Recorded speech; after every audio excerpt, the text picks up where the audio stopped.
Assalamualaikum warahmatullahi wabarakatuh. Halo, selamat pagi dan semuanya ya. Kita bertemu lagi di dalam bimbingan dan konseling ya bersama saya Bapak Rifki Nur Hanafi, guru BK SMK Negeri 1 Kendal.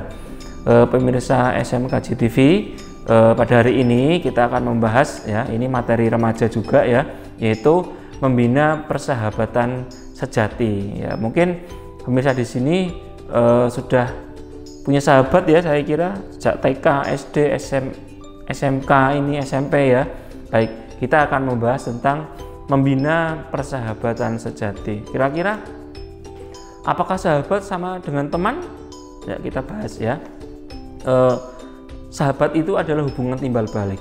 Hubungan timbal balik antara dua orang atau lebih yang didasari atas sukarela ya, lalu berbagai kepentingan tersebut dan mempunyai intensitas yang sangat erat, tentunya ke arah yang positif. Jadi sahabat itu yang pertama harus ada timbal balik, tidak hanya kita untung saja di kita, namun di sahabat kita tidak. Jadi sahabat itu yaitu hubungan timbal balik antara dua orang atau lebih yang mempunyai kepentingan dengan atas dasar kesukarelaan, tidak ada paksaan. Lalu bagaimana sih ciri-ciri? Ya, nanti kita bisa menilai sendiri ya. Bagaimana sih ciri-ciri ketika hubungan pertemanan itu bisa dikatakan sebagai persahabatan ya. Ciri yang pertama adalah di dalam hubungan itu ada istilah saling menyayangi dan berbagi dalam banyak hal. Ayo, pemirsa SMK GTV, apakah sudah seperti itu? Di dalam hubungan itu ada saling menyayangi dan saling berbagi dalam berbagai hal. Yang kedua adalah, ini penting, saling setia, jujur, dan kerjasama. Apakah hubungan pemirsa seperti itu? Setia, jujur, dan kerjasama dengan baik. Nah, yang ketiga, saling berkomunikasi secara intens. Ketika tidak ada komunikasi, tidak bisa dikatakan sahabat. Walaupun sekarang kalian mesti di Kendal ya, punya sahabat orang Semarang mungkin, ya punya sahabat orang luar kota, bahkan sekarang banyak aplikasi yang memungkinkan kita punya sahabat di luar negeri. Ketika itu intens dilaksanakan, itu namanya sahabatnya. Yang keempat yaitu, ini penting sekali, saling menjaga rahasia dan mengedepankan kejujuran. Baru bisa dinamakan sahabat. Yang berikutnya, saling membantu, terutama saat kesulitan. Yang berikutnya yaitu menghargai perbedaan hobi, visi, dan status sosial. Penting sekali ya. Misal dalam persahabatan itu mungkin lebih dari 2 orang, 3 orang mempunyai hobi yang berbeda-beda. Pak Rifki hobinya misalnya membaca, teman kalian hobinya renang. Suatu saat akan kumpul bersama. Ya, punya ego masing-masing. Akhirnya nggak bisa.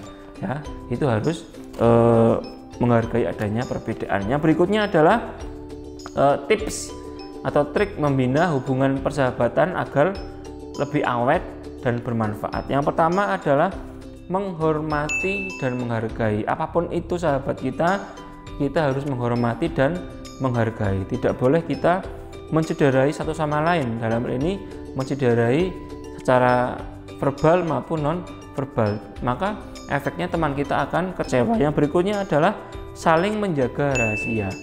Sahabat merupakan tempat kita berbagi, ya kan? Mungkin kita akan lebih nyaman curhat kepada sahabat kita. Kadang kita akan curhat masalah pribadi kita ke orang tua, kadang malu ya, atau bahkan ada rasa takut. Kita akan lebih nyaman ketika kita curhat dengan sahabat terdekat kita. Maka dari itu harus menjaga kerahasiaan. Yang berikutnya adalah, ini penting, jangan bermuka dua.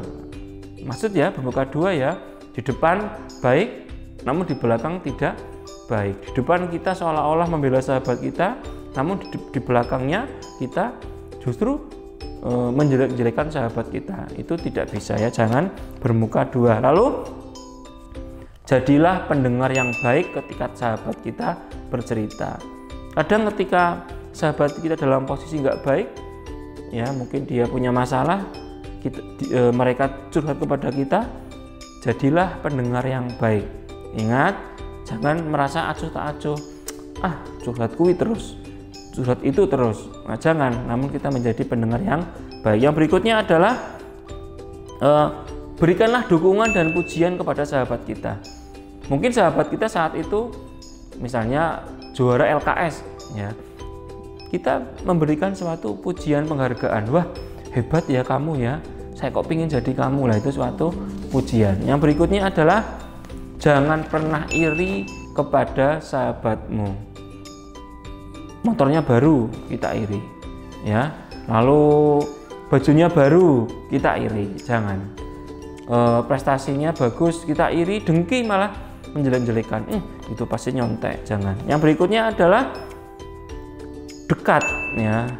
Dekat itu bukan berarti tergantung sama lain, tapi dekat itu adalah menjaga jarak secara wajar, saling bekerja sama, itu namanya sahabat. Lalu yang paling penting, ini sangat sulit kadang-kadang, kita jangan ragu untuk meminta maaf ketika kita bersalah, dan jangan ragu untuk memberikan maaf ketika teman kita atau sahabat kita meminta maaf. Dengan itu saya yakin sahabat kadang-kadang berbuat salah ya.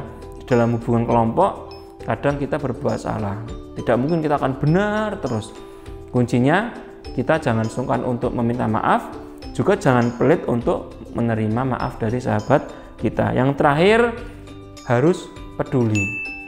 Ketika sahabat kita, teman kita sedang kesusahan, peduli. Peduli tidak harus dengan uang, memberikan bantuan uang, tidak, tapi peduli dengan cara merasakan apa yang sahabat rasakan, sahabat kita rasakan, empati, simpati. Ketika teman kita sedang sedih, kita harus berempati ya. Yang berikutnya harus dihindari, ini penting sekali, hal-hal yang merusak persahabatan. Tadi kita sudah berbicara tentang pentingnya bersahabat. Sekarang hal-hal yang merusak persahabatan dan harus kita hindari ya. Yang pertama adalah sudah tidak ada rasa kejujuran, bohong ya, atau sudah tidak ada rasa saling kepercayaan ya. Lalu tidak bisa menjaga rahasia, itu yang merusak persahabatan. Yang berikutnya adalah adanya persaingan tidak sehat atau kecemburuan.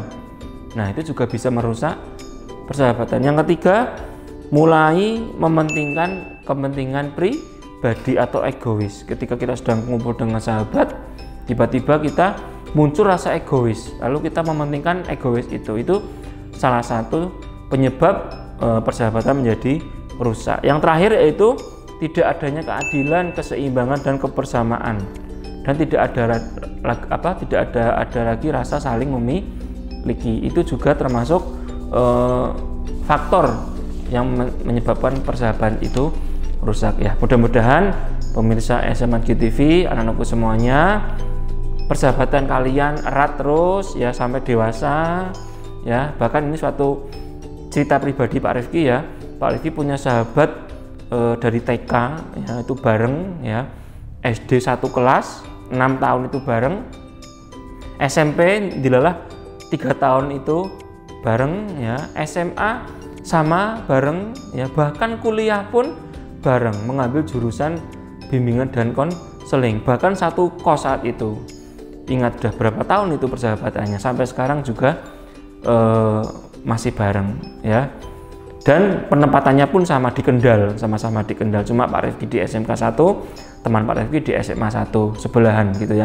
Jadi mudah-mudahan persahabatan kita menjadi langgeng ya, dan pemirsa SMA GTV bisa menemukan juga sahabat yang terbaik. Seperti itu, terima kasih atas perhatiannya. Kita bisa bertemu di kesempatan yang akan datang, yang mudah-mudahan kita dalam keadaan sehat selalu. Terima kasih. Wassalamualaikum warahmatullahi wabarakatuh.